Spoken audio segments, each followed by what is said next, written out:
Alors, on tend à surélever de plus en plus de bâtiments pour une question de volonté politique de densifier les centres urbains et périurbains.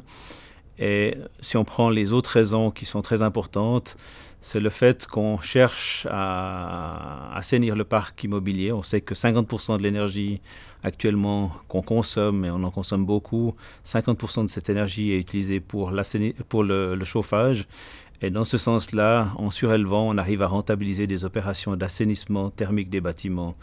Dernier point, c'est aussi le fait que le prix du terrain prend l'ascenseur. Et si on regarde actuellement, on arrive à des prix phénoménaux et en surélevant, finalement, on arrive à construire sans avoir à acquérir du terrain.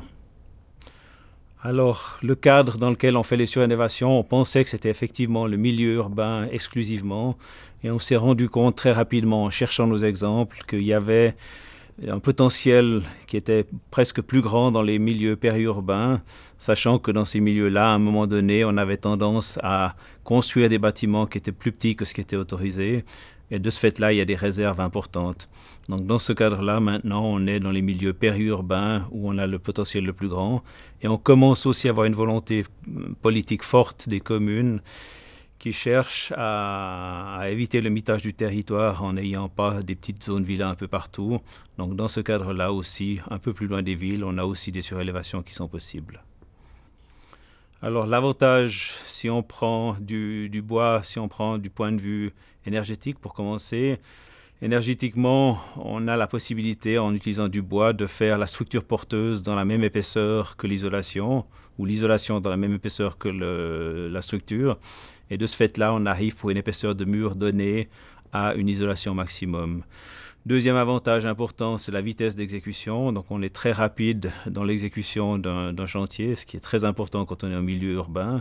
Et le dernier point, c'est surtout le fait que avec le bois, on a un poids propre qui est très faible, donc on évite de devoir renforcer la structure sur laquelle on se pose et on évite aussi de renforcer les fondations.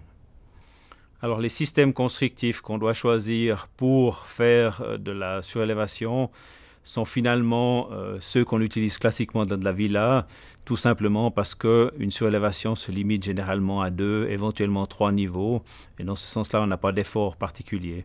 Donc on utilise généralement des systèmes qui sont des systèmes à ossature bois, éventuellement des systèmes avec des panneaux massifs, si on a des exigences particulières de statique, et la seule particularité qu'on peut prendre comme une particularité des surélévations, c'est que les points d'appui sont définis par la structure existante. Donc c'est le seul point particulier et qui exige des fois des systèmes un peu plus compliqués.